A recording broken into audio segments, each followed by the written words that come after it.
1. Welcome everybody to another weekly Zoom meeting of the Healing Cooperative. Excited to have Ilana Stein-Attali as our speaker of the week. And Ilana, you have the floor. Thank you, Susan. And I wanted to thank all you guys also for coming on. We just finished the meditation, and I have some questions that go along with this meditation, just because this presentation is a lot about us sharing. So I don't know if we mentioned before, if you have a paper and pen, if not, if you can get one, because we're going to have to write some stuff down and then share information. So this becomes about you, and we all just share all our experiences. And we also have the chat bar on the right side of the screen. So if anybody wants to write any notes in the chat bar, that's okay as well. Right. Some of it we'll be able to write in the chat, and some you'll make a table, so you'll have to have like a paper and a pen. It's better to get it ready, I think, now. Okay, so I have a question. Maybe for this part, you're right, Susan, we can all use the chat. Could you describe the feeling in words at the beginning and then at the end of the meditation? Were you able to find a word to describe? I'll look through the chat and see if there's any.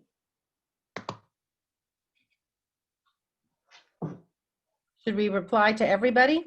Yeah.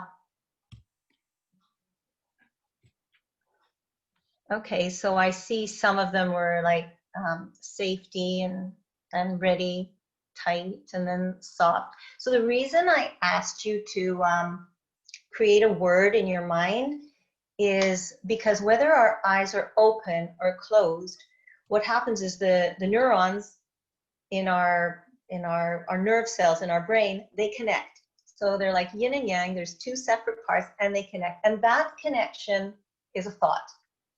So the more strongly our thoughts connect, the larger the rows we build. It's like little pathways in the beginning, and then the more and more and more we are accustomed to doing this, then the larger and larger the roads get into them being highways, and when it's much easier to jump on them. So this is just something, we don't have time to get into this, but science has shown that when your eyes are closed, most people are in a different wavelength called alpha. And so even at your desk or wherever you're in, somewhere not driving, but if you can just sometimes close your eyes for a few minutes, even that, think about things, the connections you make. Again, I'm just repeating this, whether your eyes are open and closed, are connections that are made in your mind. And the minute they're there, you can use them. So that was the one thing.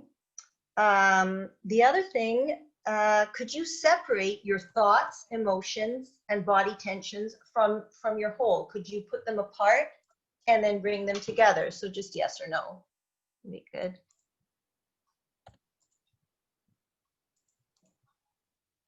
So most of us have said yes. And the reason that I asked to do that is because the Tao thinks of everything as one piece, as the unit.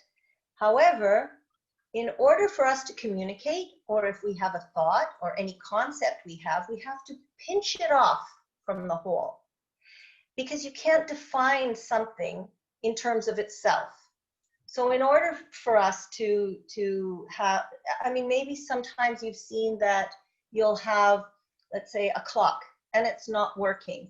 You can pinch it off, you can pinch the part that you figure is not working, maybe it's the battery, from the whole, play with it, and then return it and see what happens to the whole. So that was kind of the same thing that maybe if you'd like to do as a practice later on your own, you can, well, yes, we're all a whole, our emotions and our body and everything is a whole, but we can, in our minds, we can separate them and then bring them back together. And the reason I say in our minds is because when we close our eyes, we don't have the stimulus of the light coming in. So there's a different hormone that plays in our body, which is called melatonin. instead of serotonin when our eyes are open.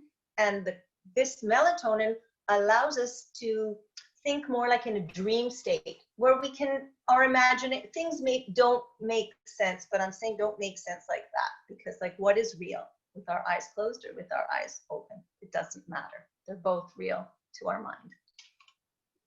So that was the second thing. And also what this allows us to do is this unity and duality allows us choice. Because the minute you pinch something off from the unit, then you have a choice. Do I look at it from here or from here? And you have a choice in what kind of connection and what kind of relationship you're going to have with that piece that you broke off or separated. Were you able to feel the shift in your body, emotions, and thoughts? Were you be able to, when they were out, could you use your hands and sort of shift them and then bring them back? Yes or no is also good. Okay, so yes, for the most part. So this part of so this part we're done. I just want to know if there's any questions or if anybody wants to say anything about that, then we can share. If not, maybe it's best to leave time in the end for questions. Is that better? Okay, that way we can get the whole thing done. So I'd like to share my screen if that's okay. Just a minute, I'll just do this view present. No, yeah, there it goes. Okay, bear with me. It's like, yeah, I like moving the energy. I'm like a dog. Yeah, okay. So I'll keep all the remarks in the chat and we'll look at it at the end so I can concentrate on this too. And if any questions arise during this presentation, then please write them in the chat. So this part we went through, the meditation. And we already know the topic, the 5 TAO ways to boost productivity and increase well-being. So a little bit about me. I was born in Vancouver, and when I was 18, I moved to Israel. And there I studied biology, and then I went on to study biochemistry. So I was working in a lab for a few years.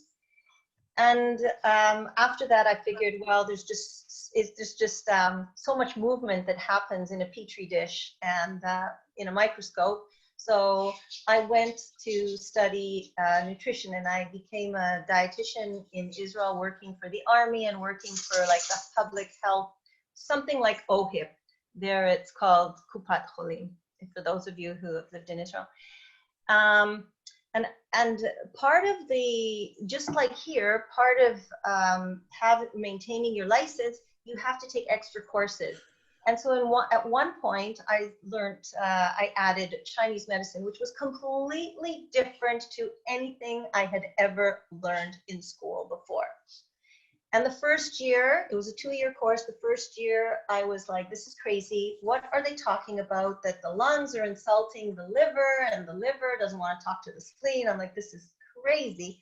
But after a year of not being able to follow what they wanted from me, something sort of organized, like, you know, those things when you have all those little fragments in the kaleidoscope, and then one extra twist, and then there's the clear picture.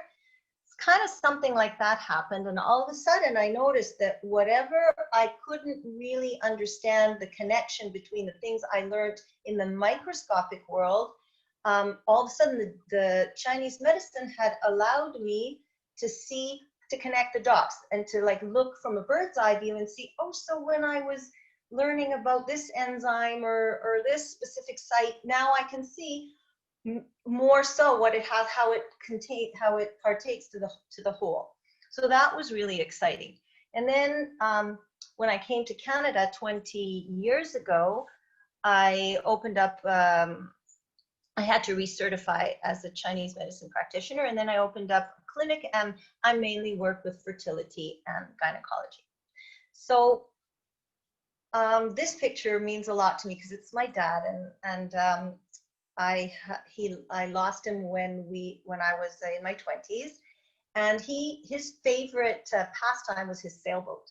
And I learned a lot from his sailboat, and I wanted to share it with you because this quote here, "You can't change the winds, but you can adjust the sails." I didn't put who wrote it because it's attributed to many people, so I didn't know which specific person to attribute it to. When we were out on that sailboat, I'm from BC, so we would go out into the Pacific Ocean, which is not that calm. And I was 10 at the time, and he would teach me to pull in the jib in order to stay with the winds, because if we were trying to get in a direction, we would go all over the place if we didn't, follow the way the wind was going. But when you pull the jib in, you've got to quickly jump to the other, or move quickly to the other side of the little boat. Otherwise, you'll get the mast in your head. And I find that very much like in life, we have to keep adjusting to everything. COVID, for example, was a big adjustment for me, and I think for a lot of people that I speak to. So we can't adjust the winds perhaps, but we can adjust our sails. Otherwise, we'll get bumped in the head if we don't move fast enough. Now, interestingly enough, the word in, just a second here, what happens there? Yeah. The word in Chinese for the word, sorry, not the word in Chinese, but in the Chinese medical system, they attribute a lot of health issues with wind. Okay, you can either have external wind or internal wind, and the internal winds are your emotions, which is interesting. That like over 2,000 years ago, they found that the relationship we have with our body has a lot to do with our emotional being. And for those of you who speak Hebrew, what I found was fascinating is that the word for not emotion, but your feeling, your mood in Hebrew is matzav ruach, which means the situation of your wind. So I just find it really interesting that in both these ancient languages, the reference to wind would be something with emotions, which they are like winds. We can't touch them or hold them, but we see the manifestation of what it leaves behind on the physical body. So when COVID came, I was not seeing as many people in the clinic. For 2 months, absolutely nobody. And then a little bit they came back, and I thought, okay, well, I have to, well, what do my clients really, really want? So I sent out a survey, and about just under 50 people answered. They were all women, but I think it pertains to men as well. And one of the questions in the survey was, what is your biggest roadblock during this time? Because I really wanted to help the clients. I don't know, maybe their issues have changed. And I was surprised to notice that about 70% of the people answered in some way. It was about productivity. It was either about not feeling motivated or not feeling purposeful. So I lumped that all together, and I said, okay, so productivity. And then the last question I asked was, if you had a magic wand, what would you want the most? And so 100% of them either said to feel satisfied, fulfilled, healthy, prosperous, all those things. And so I lumped them together, and I said, well, well-being. And then I looked at it and I said, I don't know why this is so strange. I'm looking at the people that answered, and I'm looking at myself, and it's like 1 to 1. What I wanted was to feel productive and yet have well-being. So I said, okay, then I'll work on this for myself, and then I'll be able to help others as well. So what I did is I had to redefine for myself, as in the Tao, we have to pinch off from the whole. So the definition really matters to what's happening further. So I had to redefine productivity. For me, before, it was like, how much did I do, and did I check off all my to-do list and things like that. But with COVID, I don't know about you, but for me, the days were like, I didn't know in the beginning, was it Sunday, Monday, Tuesday, or Wednesday? I started to be like a mouse on a wheel. I went online morning till night, Zooming, Zooming all the time, and I didn't know what was day, what was afternoon. It was all such a mess. And I said, if I'm going to test my productivity on how much I do, I'll never do enough. There's always more to do. So I thought in the practice, what I noticed was with the clients who were fertility clients for the most part, that when they felt when they wanted to be productive. So for them to be productive and well-being went hand in hand. And I went to what I know in the clinic, and I said, well, it would be adjusting actions, because you can't really feel productive if there's no action assigned to it. So adjusting actions in a way that your gifts benefit yourself and others. So that's what we're going to call productivity for this part of the webinar. And then well-being would be harmonizing your thoughts, emotions, and actions to create meaningful and happy relationships. Now, so I call this actually how to boost productivity and increase well-being. But the common denominator between productivity and well-being is emotional intelligence. And when I looked in the Western world to looking at because in the clinic we look for what is the root cause. Yes, we can treat the branch, but what is the root?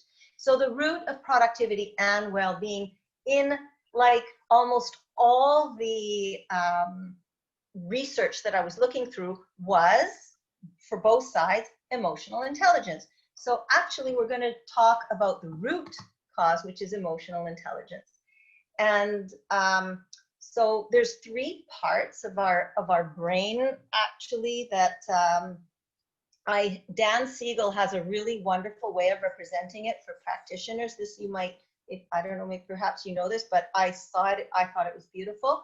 So if you make a fist, he shows that this part of the arm is like the reptilian brain, which is our oldest reptilian brain, the oldest part, in charge of our survival, and has that you know, how our temperature in our body is, and our heartbeat, and things that, thank God, we don't have to think about, because if I had to think of, you know, keeping my heart beating or my breath coming in and out, I don't know if I'd remember all the time. So our reptilian brain does that very well for us.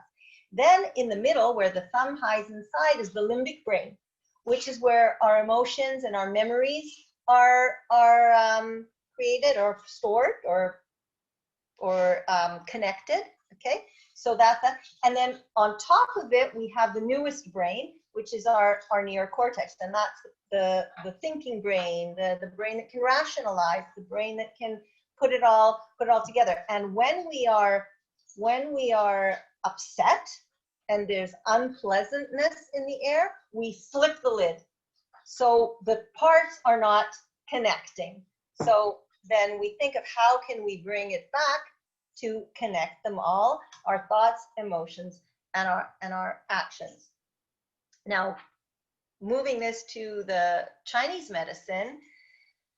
So as we said in the beginning, most of us are aware of the term yin and yang. So it's actually the whole that have 2 parts. So you can talk about man, woman, up, down, front, back.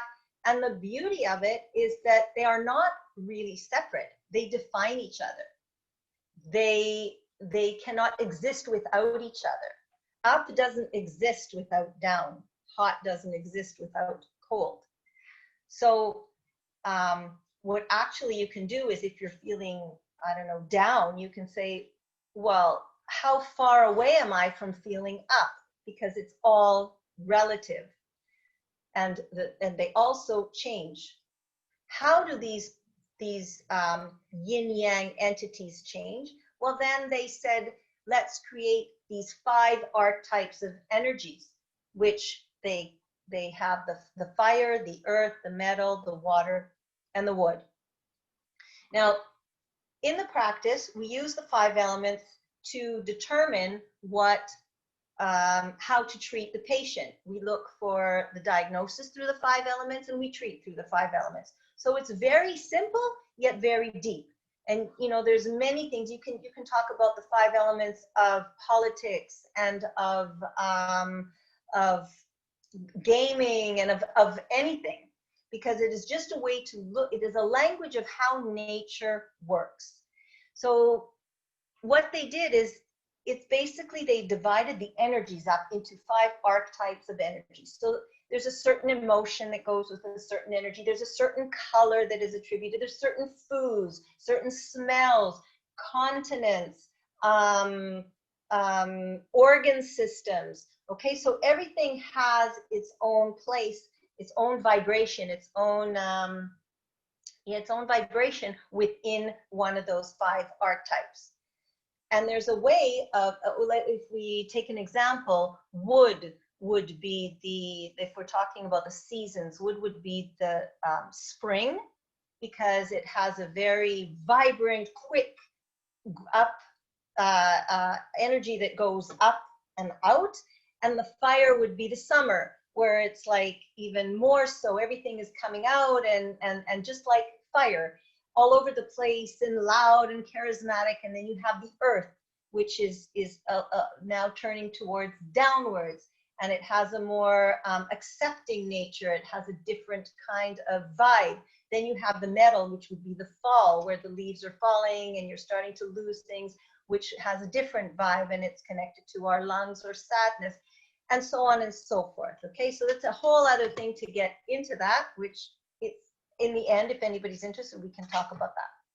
So here's the outline for today. So we did the meditation.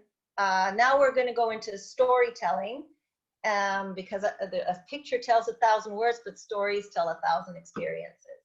And then we'll do an assessment of through the storytelling, we'll see which of the elements are blocked in us. And then we'll do an assessment to kind of see which element we most kind of fit into, and then tips on how to, what things to say to the soul of each element to get it flowing again. And then we'll go into questions. So before I start, I just want to remind us of a buzzword that's out there right now, neuroplasticity, which is the ability of our brain to reorganize itself in relation to our thoughts, emotions, and behavior. And what science is saying right now is that what we do is we open a window in the now, very much like a Google engine. And our brain works like a predicting machine. So we're predicting what to put ahead. So it's like when you open up the Google search engine and you write, what is? Now, if it's a new computer, it won't answer you. But if it's one that's been around for a while, so it'll kind of try to fill out it'll think, what does she want to look for? What is the name? What is the size? What is the color? What is the whatever I've searched in the past, we'll try to figure out, what do I want to know, what I'm looking for in the future. Well, the same thing happens in the brain. We open the window in the now, and according to what we have in our memory box or in our history, it'll try to create the right thing for the next step. So that's how the future, the present, and the past are all actually one. And so during these exercises, when we create a larger history, the more we have things in our history box, the more accurate we can create the future. This I'm just showing you because it's a game. Maybe some of you will like it. It's something that me and my colleague, we created knowing this. So we called it the acronym SPIDER. It's an acronym for situation, because everything is just a situation. But then our thoughts, or our perception, and our emotion, and our response is what is what is adjusted to whatever situation is arising. So we created a map with words and with pictures that when you play it, you go from being a sider. So if you take the perception and the response out, you get to be a sider. So when you're in conflict, you don't see the whole picture. You see a side of it, and we all have a default side that we tend to go to. So if we take, again, the P and the R out, we're on a side. So if you're stuck on a side, you feel contracted, you're not flowing. And in the Chinese, as a Chinese practitioner, what you're trying to do is find the block and then move the flow. So here would be the same thing. Find the block through the thought, find the block. Well, how come this word, how come this emotion, what is blocking me here? And then be able to move through it. So if anybody after would like to understand a little bit more about this, I'd love to invite you later to learn. You won't find it anywhere. It's just something that we thought we could put together, the TCM with maybe just CBT or however else, what is known out there in the Western world. Now, and the reason we color coded is because the situation belongs to the acceptance of the earth, and the perception, the thoughts, is the spirit of the liver, and so on and so forth. So the color code also goes to what we hold in our body. Okay, we got to the storytelling. The purpose of this is to find the element that's blocked in you. So it's a kind of convoluted story because we've got 5 elements. I have 5 children. So anybody that has, like, you know, you're going on a trip with 5 people, there can be a balagan, which is like a kind of craziness going on, but I'll try to simplify it for us. So it's during COVID time, and these 5 friends, they're all going nuts, and they decide, okay, let's just go for a hike in the woods. So you'll see that these are their names: Madison, Val, Winnie, Alex, and Paris. I gave them adjectives so we can remember later when we'll ask some questions about them. And so let's just say they were all happy, they're all ready to go. They get to the place where they went to hike, and all of a sudden they were totally not ready for it. And there was a storm, and the skies turned black, and thunder and lightning, and it was just awful. Totally not what they expected, because in the morning it was sunny, they weren't dressed properly, they were freezing. I mean, it was just awful. So in their stress, you'll see that there's Val. I called her Visionary Val because she normally, when things are great, she loves to be an adventurous person. She's the one actually that organized everybody. But she looked at this and saw everybody going mental, and she was like, I'm out of here, leave me out of this. And she took off like a storm and didn't say anything to anybody and just took off. Okay, so that's Val. Then, like, a few minutes had gone by, but then we get to Madison, who is like the mediator. She was the one who brought the food and tried to get everybody together, you know, with all her baking and her cookies and making sure everybody's together, well together. And she went into this worried thing of like, oh my God, how am I going to get home? What's going to happen? Oh, and what happens if the the lightning strikes us? And then she started getting nervous. What about Val? What happens if the bear eats her? What happens if she slips and falls? And she went into this scene of like, God knows everything, worried, hysterical. So she runs to Winnie, and then Winnie, who was Val's partner, she comes to him, and when he gets nervous, he starts stuttering, and he starts telling stupid jokes and being totally, like, just not talking on point. Like, he started laughing at her and laughing at everybody else, and he thought it was funny that everybody was wet. And then she said, will you help me go find Val, because I am so nervous, I cannot sit here any longer. And he was like, yeah, sure, singing along and whatever, because he's very charismatic when everything's well. He loves music and dancing, and he like he's a charmer. So he starts walking with her, and he sees it's wet, and he sees this group of girls, you know, practically naked, because with the water and everything, you can see everything. And he goes and starts flirting with them, and he forgot about Val. And Madison is like, oh my God, Winnie, what are you doing? And he's like, nah, she'll wait. This is more important. I gotta see what's going on here. Maybe I can have some fun tonight or whatever. Okay, so then she leaves and she goes to Alex. Now Alex is, he felt really, really bad. He was sitting in a corner, sort of sulking, feeling that he should have known better because he had brought this telephone on his phone. He had all the details of what trails and how long it would take them and the weather and whatever. And he hadn't paid attention, and he should have known better. And he shouldn't have gotten them into this difficult situation. And so when Madison approached him and said, will you help me find Val because she's not back yet? He said, I will, but not now. We can't do it now because it will be dangerous for everybody. We have to have all the facts and everything, and I have to look it over. I have to take the time, study the map, study the weather, study this, study that. I cannot leave now. It's not. And she's like, but now it's important. We can't wait. He was like, there's no way I'm moving right now. I have to have all my ducks in a row before I move. Meanwhile, philosopher Paris looks at everybody and she's like, you guys, I'm so upset at all of you, criticizing everyone. Val for getting them all in this situation and taking off like that. Madison for getting everybody worried. Winnie for flirting with these girls when his girlfriend is lost. Alex for being selfish and not getting off his butt and helping find. Meanwhile, Val comes back and she sees what's going on. Everybody's going crazy. Winnie is flirting with these women and she has an absolute fit. Anyways, the story is almost over. They're all upset.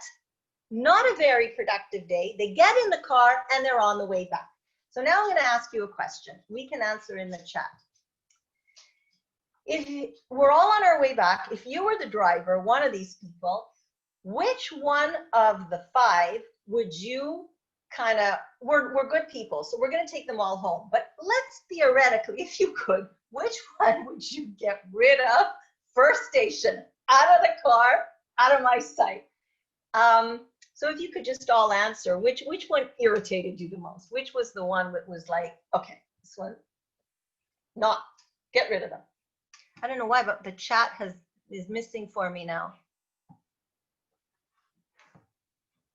Do you guys have the chat still? You have to press chat at the very, very bottom of your screen and it'll pop back up as a window because you're doing a screen share. So all the way at the bottom of your screen, you should see chat. And if you click on it, a little window will. Maybe I'll look on the top of my screen. Yeah. No. Okay, so you guys will tell me what you see because the chat's gone. Okay, so we can just unmute ourselves. Everybody just unmute. And we can all just say what we, what we. I don't know why the chat is gone for me. Yeah, for me, it's not gone. It popped up. I clicked chat and a little tiny window came up. So okay, I'm so going to let's say. just open it up. So. I'm going to say Winnie. Okay. I said the same. With Susan. Winnie. Yeah. Everybody says Winnie? Does anybody think is anybody with somebody else?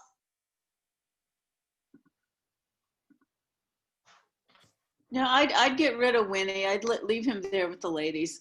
That's And I know I would be a little bit annoyed at Val in the first place, I think, for taking off and starting the whole thing, right? Yeah, for abandoning ship.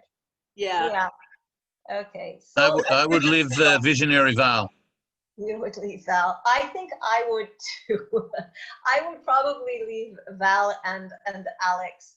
And all of us, we all have our reasons for, and a lot of it has to do with who we are, and a lot of it has to do with our memories. Like, so, maybe I have a mom that's very charismatic and whatever. So I'm okay with that. Like, I'm fine with this person flirting or whatever, because it doesn't faze me. But if I in my life have, let's say, had a bad experience with somebody getting very angry. So if I feel somebody get angry, it might remind me of like this person or that person's what might trigger me. So these are triggers. So if you can just put in your notes which one of these people aggravated you or triggered you, and then just write, was it wood, fire? You can have 2 or 3 triggers. It doesn't have to be one. Okay, actually, let's all unmute. There's not that many people. It's better that we're unmuted and we can all talk. I feel kind of funny here. Yeah, I would say fire then. Fire annoyed me. Okay, So just write it down on a little piece of paper next to you, and if everybody can just write which one annoyed them, because this is all, yeah. So this is the second map that we prepared in the kit, and this takes you through the 5 elements, and you learn each element, which element in you is not flowing, why this thing is bothering you in this element, and how to move through it in a way that it might always annoy you. But when you see, when you're really annoyed like they were, so it's not, this practice isn't to do when things are really, really tough. Then like the momentum is so strong that your emotions take over. Well, that's it. It's like your thoughts are not going to be able to be strong enough to change those emotions. However, when you're not feeling extremely in an extreme stress situation, and you learn these things and you add more history, so you make the roads and the connections, like these experiences, you know, if I was in an experience like that, I would do this, or this, I would do that, or you learn from others, or you hear of other ways of being and you adopt them, and you make those roads, dirt roads, into roads and then highways. Then when you do meet a situation, you still will be triggered, but you will be able to act in a way that is more productive for you, and that in the end actually affords you way more well-being. I can give you an example that happened the other day with me. Is I remember in the beginning of COVID, I'm a runner, so I like to run, and in the beginning, I noticed that I ran without a mask, that people, very few people I would say hello, and then like, am I going this way or this way, so we wouldn't bash into each other. Very few people would look me in the eye and smile and say hello back. A lot of them would turn away or look down, or like give me a sort of disgusted look. I don't know if it's because I was breathing heavily because I was running or something, I don't know. And in the beginning, it used to really hurt me. I felt like, oh my God, I'm not a leper. Like I'm just like going on my own way and jogging, and all I wanted to do is be friendly and say hello. And then after a couple of months of this, speaking to other people, building some different roads. The other day was a really nice day in Toronto. It was a Saturday, I think, and I went for a run in the morning. And some people, I didn't wave, I smiled. Some people smiled back. Some people looked down, and some others went to the other side of the sidewalk. And my initial kind of feeling was like, oh, there we go again. And then all of a sudden something settled in me, and I said, you know, maybe they don't have something to smile back to me about. Maybe watching me run annoys them, because maybe they have somebody at home that cannot run, and what do they look like? I don't know what it is, but it didn't bother me. It didn't annoy me as much as initially, because I hadn't built the roads as, well, when that bothers me, why should I get all frustrated? There are so many different reasons why that person chose the behavior that they did, and it doesn't necessarily have to really, you know, aggravate me and come home all aggravated. Okay, so remember that. Now we're going to do the third part, which I'm sort of running out of time here, but how much more time do I have? About 10 minutes. Okay, so here we're going to do a self-assessment. If you can make a grid and have like 5 lines, A, B, C, D, E, and we're going to sort of see what elements live in you. Okay, so 5, A, B, C, D, and E, 5 columns. Give yourself a score. We're not flat. We are colorful people, but to make this easy, I made it very flat. So just write 0 or 1. 0 meaning not applies, does not apply to me. 1, it applies to me. I am spontaneous, 0 or 1, and fill that in column A. Okay, and then I am passionate and crave intimacy in relationships, 0 or 1. I laugh or giggle a lot, 0 or 1. I dread being alone because it depresses me, 0 or 1. I'm charismatic, 0 or 1. Did everybody finish? Can we move to column B? Yep. I naturally introduce people to each other. It comes naturally to me to be compassionate and supportive. I enjoy myself most at family time. It is difficult for me to say no to others' needs. And I find it easy to accept ideas or behaviors that are contrary to mine. Okay, everybody done with that? C. I like to be neat and orderly in my personal surroundings. I finish important tasks before being playful and having fun. I like systematic, logical, and analytical problem solving. This is for you. Nobody's going to see this but you, so answer it honestly for yourself. I hunger for justice. I take action mostly after gathering facts. Okay, let's move to D. I yearn for meaning to this experience on Earth. I'm secretive. I can easily pull deep into myself and cut off from the world. I am put off by people who are superficial. And it takes me a while to really trust someone. And then E. I'm assertive about where I stand. I lead others with my visions and dreams. I am fiercely independent. I struggle when things don't go as planned. And I crave challenges. Okay, so now add them all up. And then at the bottom, you'll have in any one column, you'll have between 0 to 5, a score of 0 to 5. So the ones where you have the highest scores, and most of us have at least 2 or 3. Some of us have like just 1 that's very high and the rest that are low. So according to that,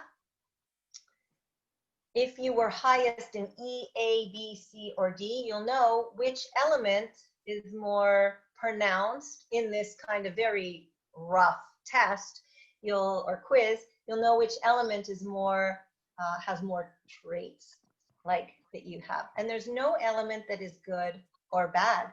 The thing is, when we know our element, so we know what things where our strengths are, where our weaknesses are, what triggered us, and also we can help others knowing what elements they are in. We'll know how to approach them better. And that's what we're going to do on our next section that I have like 5 minutes for. So did everybody find this? Now, not necessarily the person that you would throw out of the car, the first, would be, oh, I forgot to ask you the second question. Which one of the characters were you most sensitive to or felt most empathy to? If we go back to the first bit, not necessarily the person you felt empathetic was the one that was like you, or the person that aggravated you. Could be in your element or could be out of your element. Interestingly enough, the one that I wanted to throw out of the car was Winnie, which is fire, which is the one that I was most like. No, that's why I said it doesn't mean that, whatever, if you didn't like that, it could be that, you see somebody else with things about yourself maybe that you're not extremely feeling triggered by or whatever. So you might see it in another or whatever. If somebody makes me angry, maybe that's because I don't know how to express my anger. Like if Val made me angry, it could be because I don't know how to express my anger in a way that's efficient. So it makes me angry when I see somebody else. Or maybe the worried person maybe really got me because it's like too much. It's like me too much. So it's like all about where we are in relation to the whole. Okay, so here's the interesting part. wise words for each element. Okay, so lessons for Val, for wood. So why does this help with productivity and well-being? Again, if we want to be productive, if we go back to the original thing, it was to choose our actions so that they will take our gifts or talents and they will benefit us and the others. Because if they just benefit us, we're not going to be that productive. So for Val, the lesson would be, I believe that, because the energy of the wood is the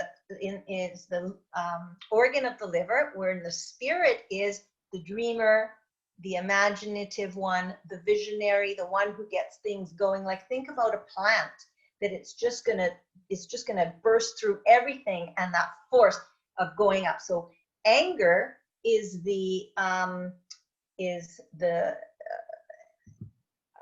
emotion associated with the wood, with the liver meridian or the wood element. So if we experience either a lot of anger or repressed anger, let's look inside and what's happening with our wood element or our liver and everything that designs in our body. But we won't do that right now. And now that could be is because there's a science called cymatics, which is the connection between vibration and form. So everything is vibrated into form. It's kind of like when you have a magnet up on top and you have little pieces on the bottom, and it's like you think the pieces are forming themselves, but it's actually the pull from the magnet that's getting the pieces into its position. So the same thing with vibration and form.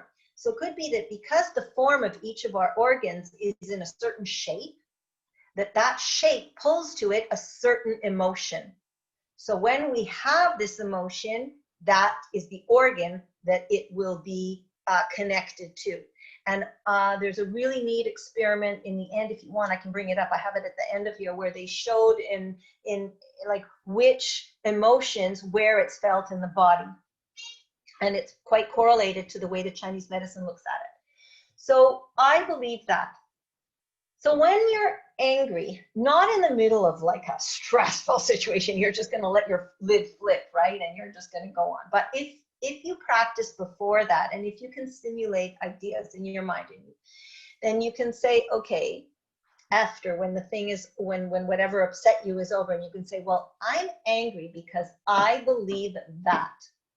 So in Val's case, it could be because I believe that everybody here is a loser. Because I believe that it wasn't supposed to rain. Because I believe that, I don't know, whatever. So when you say that, you challenge your beliefs. Just say that to yourself and then ask yourself, is that really true? Because it is. It's actually, we can choose our beliefs. And if that belief serves you, go for it. If that belief, because it is a belief, because it all is a belief, if that belief can be shifted a little bit to create something better, perhaps, it's something that you can use. So for those, in the Chinese medicine, they assign the liver to a general, an army general. And they say the best way to win a war is to aggravate the liver or aggravate the army general. Why? Because when we're angry, we have no strategy. Full speed ahead, destroy everything or go, and which is great because you've got a lot of force behind you. It's like the plant, the force going up. But you want to make sure that all that force is going in a direction that's beneficial and not in a direction that's not. So if you pause for a moment, just take that pause, and you shift that huge amount of energy, make sure it's going into, this is where I want it. But that takes a thought of, what do I believe? Okay, so what do I believe? And if you can shift it to compassion, because the other side, the liver has the anger, but the flip side of it, what you cultivate is compassion. Okay, so when you can think of, well, what would compassion say in a situation like that? Okay, so if you could add the compassion at the end, I believe that, and find an answer that has what would compassion say, then you have a strategy to deal with liver people, or if you are a liver in a situation of liver, that can help. The next person is Madison. She was the one that was worrying.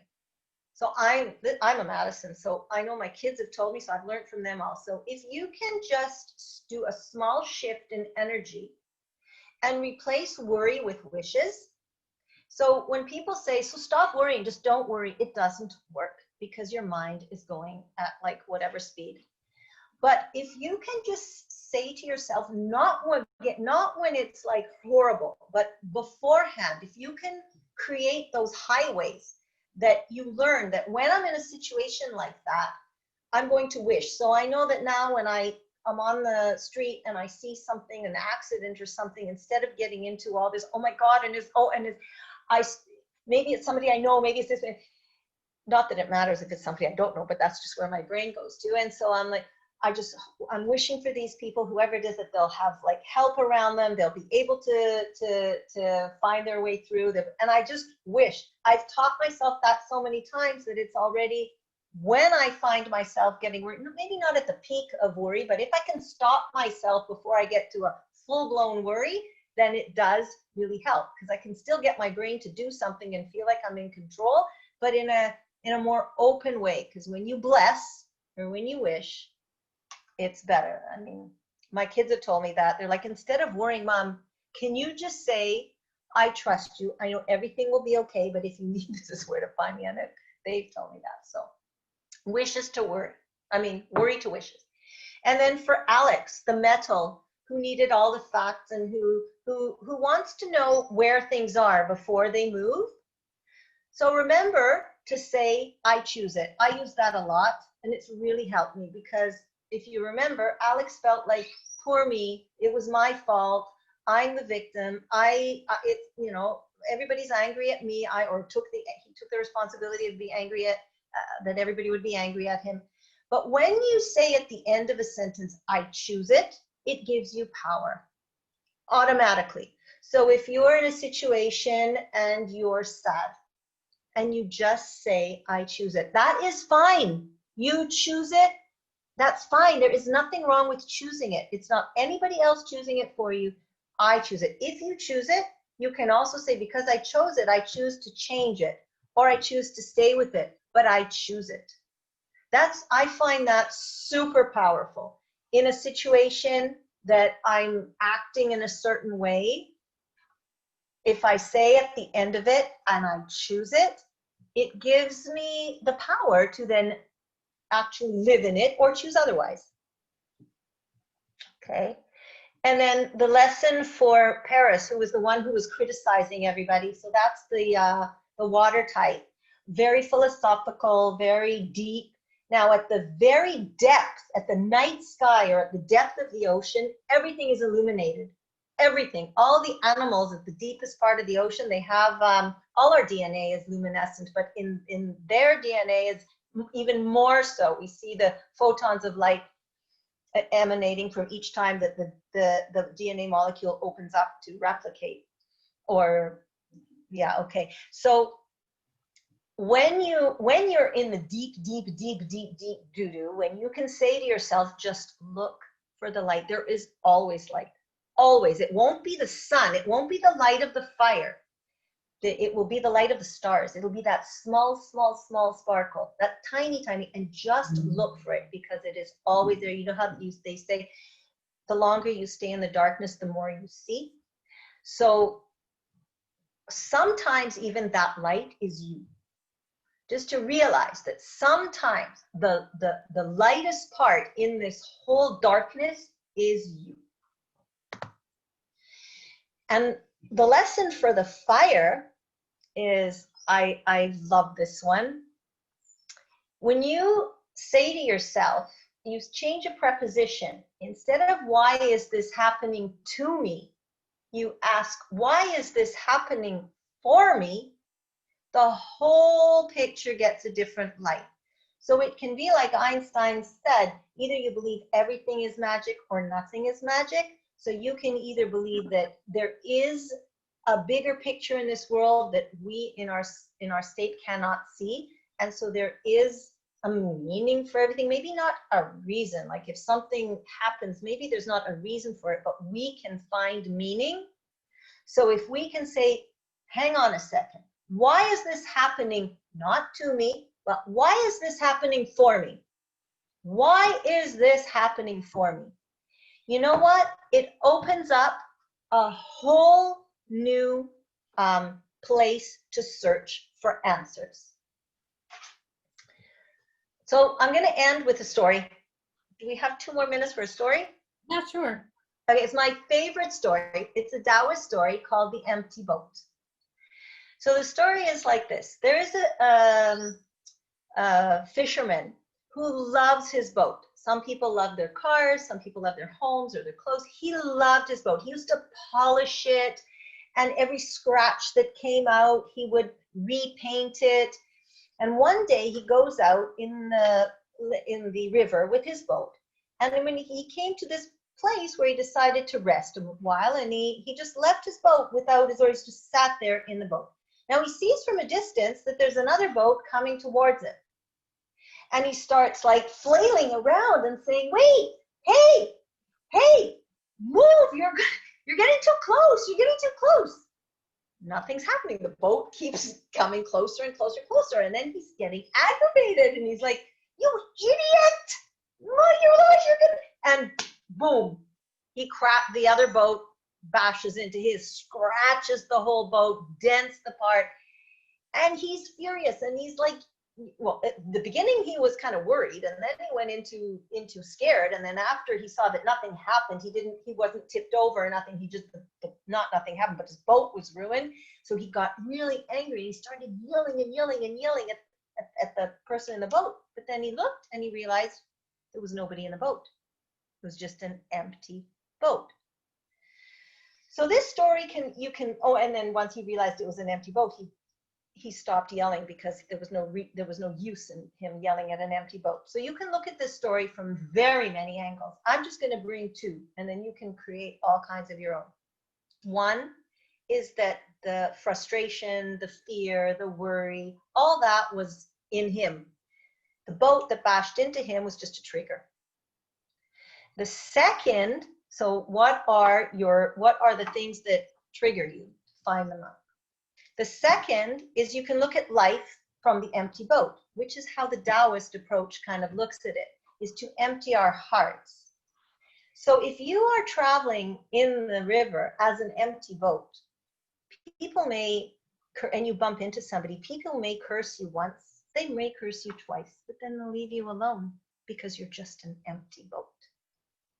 That's it. Very interesting. Very, very interesting. Now, Ilana, everything that you discussed over here during your presentation is making reference to a kit that you have put together, which incorporates all of these different aspects. Do you want to hold up the kit and show anybody what the kit looks like? Because this kit is what you've created, and this kit is what you're selling now. Thank you, Susan. Yeah, she's so sweet, Susan. Like okay, so this is my new, I've always worn the professional hat, the practitioner hat, but I've never worn the entrepreneur hat. So thank you for like bringing me online.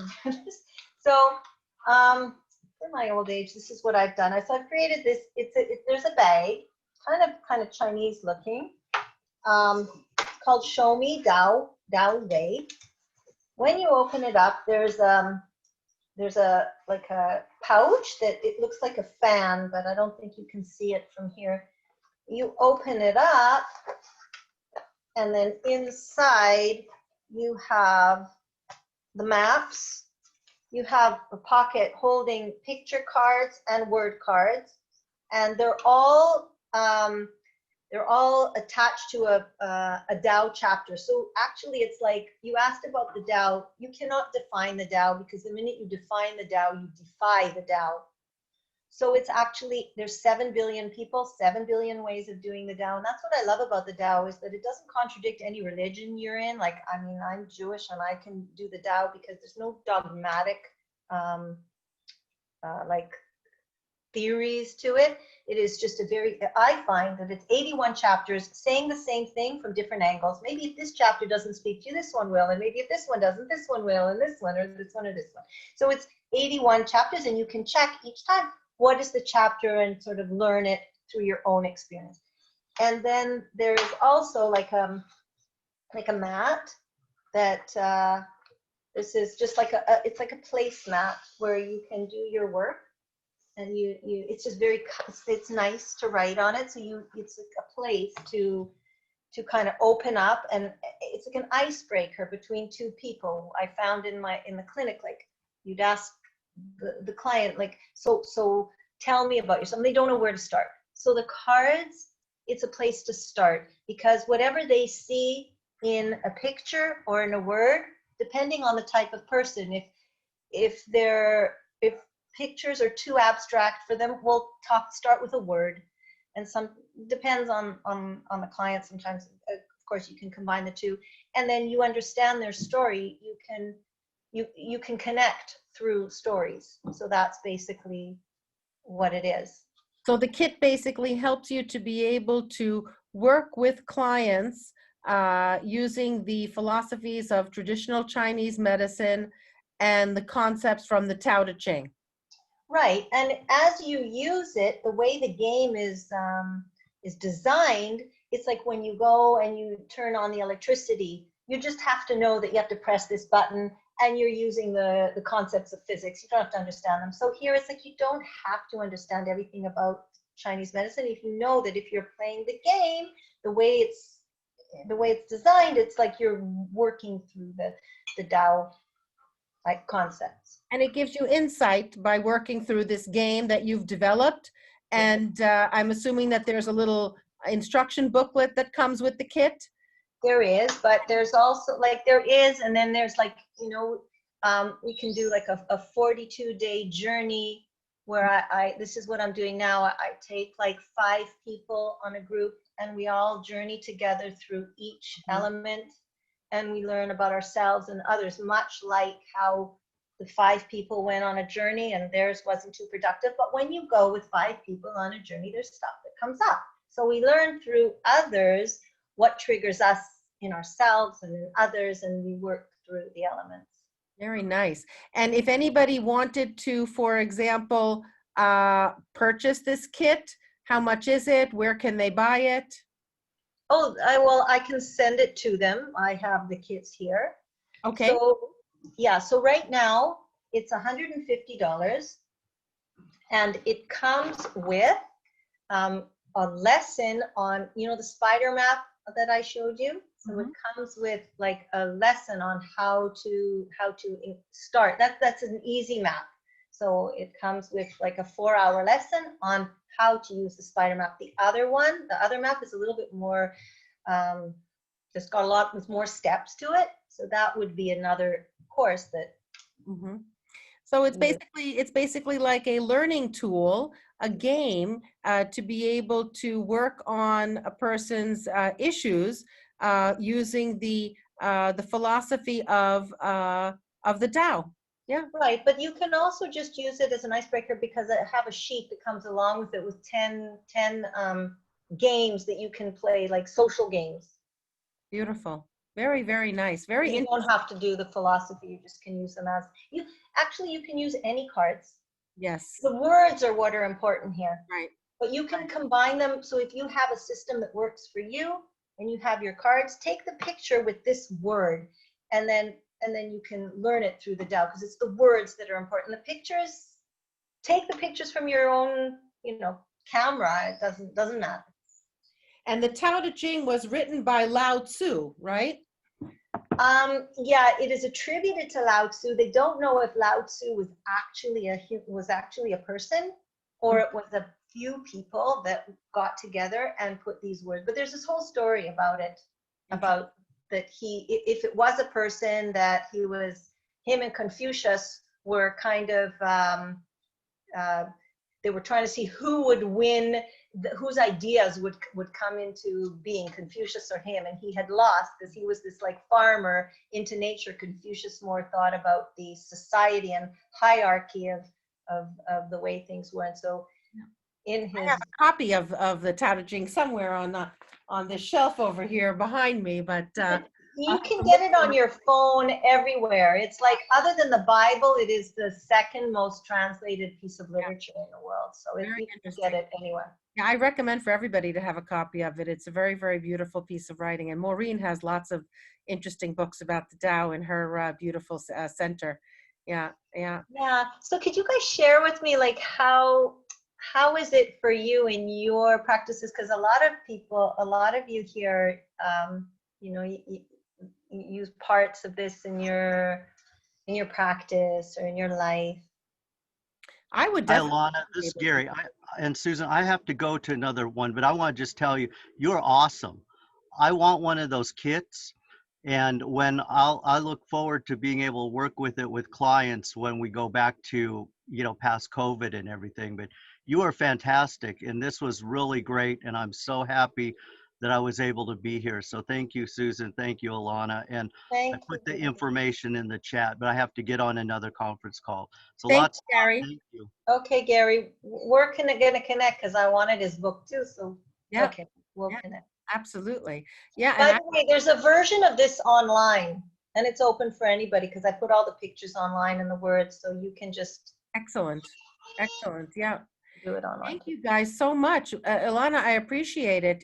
Do you think anybody else would be able to use something like this in their practice? I could definitely use something like this with the I can show you, Susan, how you can use the online one, because that's like, it's just there, and it's a game because you can press, there's a little button there that says show me the number, and you press it and the number comes up. So because I think when it's like a game, so people kind of let them, like it Yeah, becomes they let loose. easier and they let loose, and the element of surprise makes it fun. So like, really you like press seeing, the number, what word comes up for me? yeah, And it doesn't really matter what picture, you'll find your situation in any.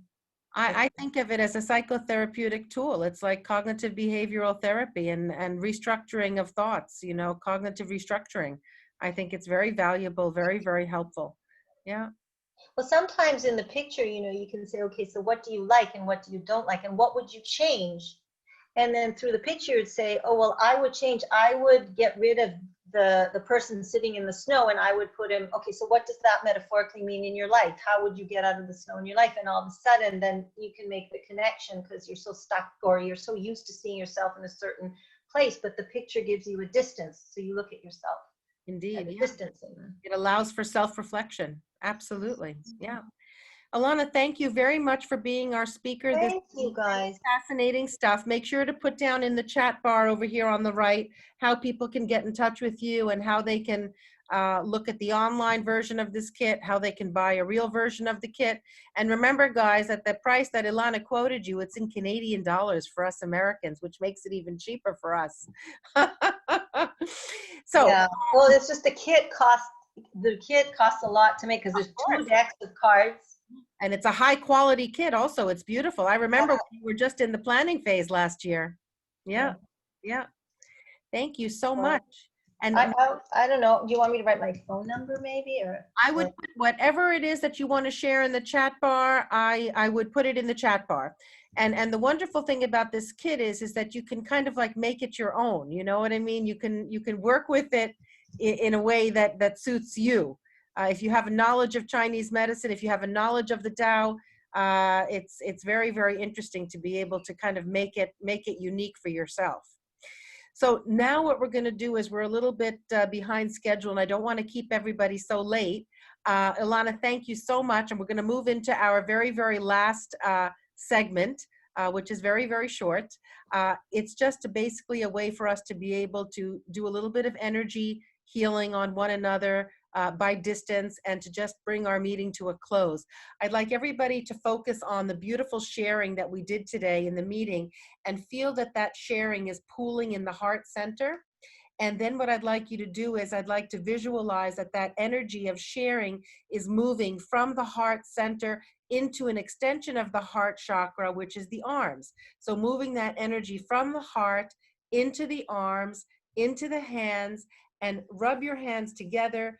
Feel that energy and beam it out to one another. Since we can't hold hands like we normally do at the end of the meeting, because we're virtual, we're going to be sending it out to one another like this.